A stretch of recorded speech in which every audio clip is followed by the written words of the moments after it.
যাকাত কিভাবে দিতে হবে, কার উপরে ফরজ, কত টাকা হলে ফরজ, কাদেরকে দেওয়া যাবে, কাদেরকে দেওয়া যাবে না। সর্বপ্রথম আসেন, যাকাত কাদের উপরে ফরজ, কোন জিনিসের উপরে ফরজ? যাকাত হলো একটা মাল, ধন সম্পদ, সেটা ব্যবসারও হতে পারে, নিজের বাড়ি ঘরেরও হতে পারে, নিজের ক্যাশ টাকাও হতে পারে, আবার ঘরের ভিতরে যে আসবাবপত্র থাকে সেটাও হতে পারে। এখন এই আসবাবপত্র, টাকা পয়সা যাদের আছে তাদের উপরে যাকাত খরচ কতটুকু হলে? আমরা জানি যে কেউ যদি রূপার দ্বারা যাকাত দেয় তাহলে 52.5 তোলা, স্বর্ণ দ্বারা দিলে 7.5 তোলা। এখন 7.5 তোলা কিভাবে, বা রূপা 52.5 তোলা কিভাবে, কত টাকা বর্তমান বাজারে এই বছর, কত টাকা একটা মানুষের আসবাবপত্র বা ক্যাশ টাকা থাকলে তাদের উপরে যাকাত ফরজ হয়, তা যাকাত দিতে হবে। এই বছর আমাদের জামিয়া রহমানিয়া এবং দারুল উলুম মঈনুল ইসলাম হাটহাজারী মাদ্রাসা থেকে কর্তৃক 1,31,000 টাকা পরিমাণ যদি কারো নগদ টাকা অথবা কারো টাকা ব্যাংকে আছে অথবা ঘরের ভিতরে আসবাবপত্র আছে, যেই মালটা ব্যবহারযোগ্য নয়, ব্যবহারযোগ্য নয় বলতে আপনার ঘরের ভিতরে আপনার পরিবারের সদস্য হলো 5 জন, আপনার খানা খাইতে প্লেট লাগে 5টা, আপনার ঘরে প্লেট আছে 100, অনেকের ঘরে থাকে না এরকম অনেক জিনিস বাড়তি, আপনার ঘরে প্লেট আছে 100, আপনার জগ লাগবে 1টা, আপনি কিনছেন 5টা, আপনার জামা কাপড়ের প্রয়োজন 1 সেট, কিনছেন আপনি 5 সেট। এই যে আসবাবপত্রগুলি আছে, এই আসবাবপত্র হিসাব করে সেটা বই খাতাও হতে পারে। আপনি কিছু মানুষ দেখবেন যারা পড়ালেখা করে, একটা বই আছে যে বইগুলি কোনোদিন কাজে লাগে না, অর্থাৎ একটা ছাত্র ধরেন সে হাই স্কুলে পড়ালেখা করছে, 6 থেকে 10 পর্যন্ত তার যতগুলো বই আছে কোনো বই বিক্রি করে দেয়, ঘরের ভিতরে রেখে দিছে, এখন সে পরে ইন্টারে, তার কিন্তু ওই বইগুলি আর লাগবে না, লাগবে? তার কিন্তু ওই বইগুলি লাগবে না, অতএব ওই বইগুলি আছে আমার অনর্থক, কোনো কাজে আসে না। এই যে খালি বই, এই বইয়ের উপরেও যাকাত আসবে। এই বই, নিজের জামা কাপড়, পরিবারের জামা কাপড় যেগুলি পরিধান করে না, লাগবে 1 সেট 2 সেট, আমার 2 সেট হলে এনাফ, আমি 5 সেট কিনা ঘরে রেখে দিছি, ওইগুলি আমি পরিধান করি না, এইগুলির উপরে যাকাত আসবে। জগ, টেবিল, থালা বাসন, এইগুলি যাদের ঘরের ভিতরে অতিরিক্ত আছে, অর্থাৎ যেটা আমার ব্যবহার হয় না, এই অতিরিক্ত জিনিস যাদের আছে, এবং স্বর্ণ থাক রূপা থাক, 7.5 ভরি থাকতে হবে স্বর্ণ, এটা কোনো নিয়ম নাই, বরঞ্চ 1 ভরি স্বর্ণ যদি থাকে, নগদ কোনো আসবাবপত্র অথবা নগদ যদি 5,000 টাকাও থাকে, তার উপরে যাকাত ফরজ হয়ে যায়। অর্থাৎ এই যে জিনিসগুলা বললাম, এই জিনিসগুলা যদি 1,31,000 টাকা পরিমাণ সমতুল্য হয়, তাহলে তার উপরে যাকাত দেওয়া ফরজ। শুধু টাকা না, আপনার টাকা আছে 50,000, ঘরের ভিতরে মাল আছে 1 লক্ষ টাকা, যাকাত ফরজ। যে কোনোভাবে 1,31,000 হয়েছে, মানে ঘরের ভিতরে মাল, কিন্তু আবার যেটা ব্যবহৃত ওইটা না, যেটা ব্যবহৃত ছাড়া ওই মাল, ব্যবহৃত ছাড়া যে মালটা আছে ওইটা 1 বছর যদি পরিপূর্ণ হয়, অর্থাৎ 1 বছর বলতে যেমন আমরা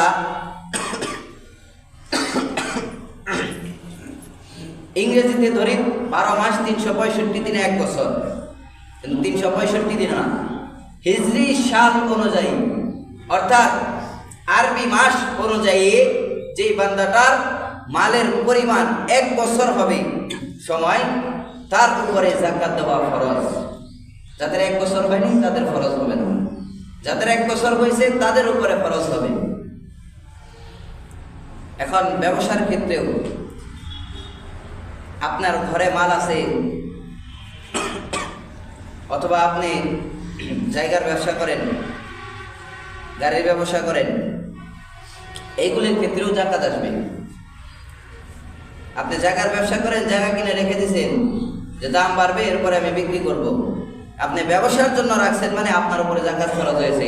হ্যাঁ, যদি আপনার বাড়ির ভিটা থাকে, চাষের ভিটা থাকে, ক্ষেত থাকে, তাহলে এর উপরে জাকাত আসবে না। কিন্তু যখন আপনি ব্যবসার নিয়তে, অর্থাৎ অনেক মানুষ ব্যবসা করে, এই ব্যবসার নিয়তে যখন কিনবেন ওইটার উপরে জাকাত খরচ হবে। কিন্তু আপনি ব্যবসার নিয়তে না, বাড়ি করার জন্য অথবা শস্য ফলানোর জন্য যে জমিগুলো আছে এইগুলোর উপরে জাকাত আসবে না। তাহলে জাকাত আসবে যেগুলা ব্যবসার মাল, এই ব্যবসার মালের উপরে জাকাত আসবে। যাদের 1,31,000 টাকা পরিমাণ হবে তাদের উপরে জাকাত ফরজ। এবং কি আমরা গরু ছাগল পালি, হাঁস মুরগি পালি, সেটার উপরও জাকাত আসে। কোনটা? এখন আমরা যেভাবে পালন করি ওইভাবে গরু ছাগলের জাকাত আসে না, আমাদের দেশে আসে না। গরু ছাগলের উপরে জাকাত আসবে তখন যখন ওই গরুটা, ওই ছাগলটা, ওই ভেড়াটা আপনি ঘরের ভিতরে পোষণ করবেন না।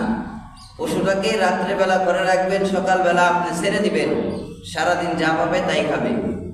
আপনি নিজে খাওয়াবেন না, ওটা যা পাবে তাই খাবে।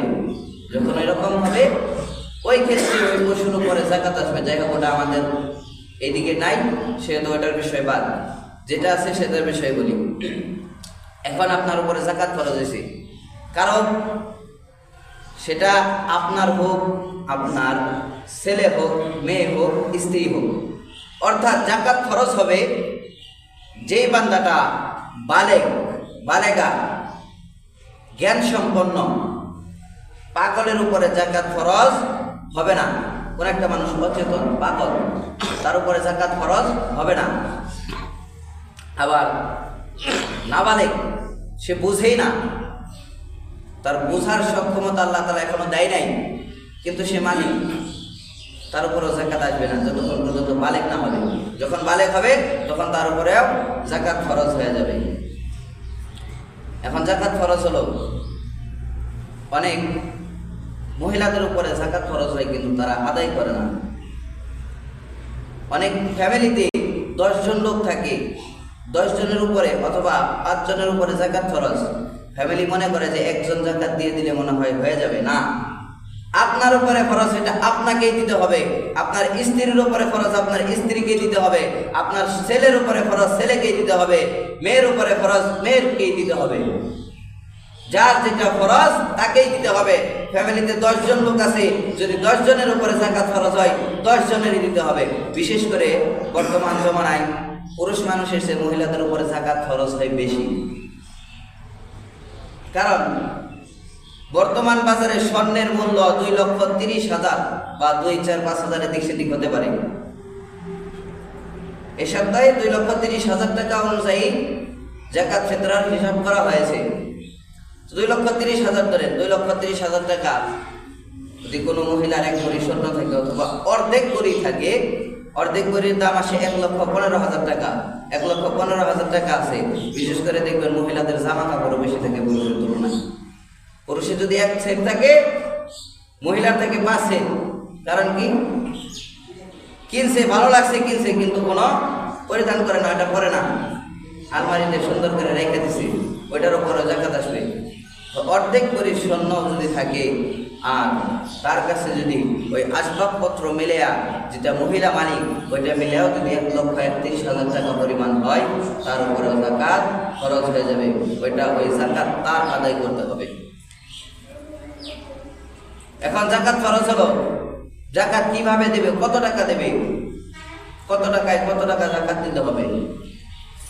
জাকাতের পরিমাণ হলো 100 টাকায় 2.5 টাকা, অর্থাৎ 1000-এ 25 টাকা, 1,02,500 টাকা পরিমাণ জাকাত আমার আপনার দিতে হবে। অর্থাৎ প্রত্যেক 40 টাকায় 1 টাকা, প্রত্যেক 40 টাকায় 1 টাকা পরিমাণ জাকাত দিতে হবে। এখন জাকাত দেব, কাদেরকে দেব, কাদেরকে দেওয়া জায়েজ, কাদেরকে দেওয়া জায়েজ নাই, কারা খাইতে পারবে, কারা খেতে পারবে না।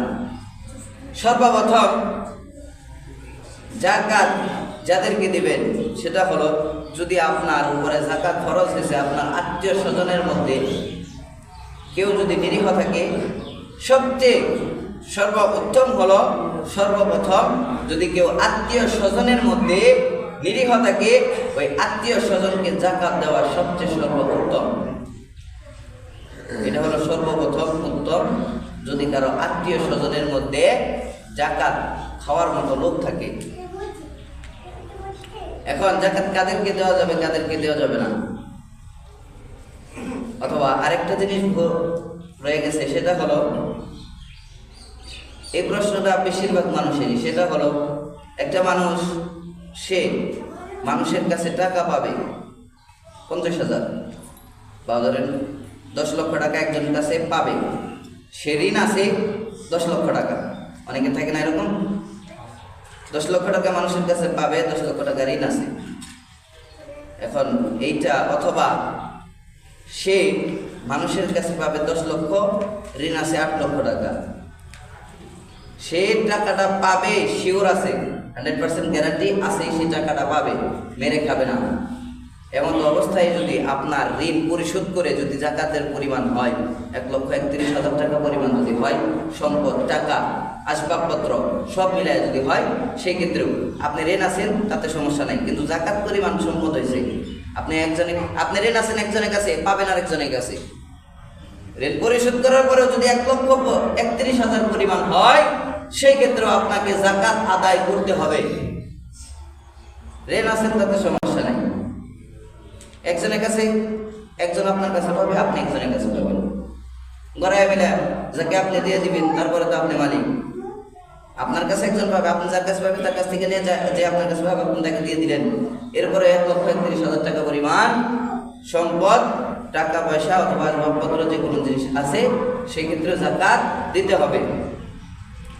এখন জাকাত যারা খাইতে পারবে, যারা নিরীহ, দিন আনে দিন খায়,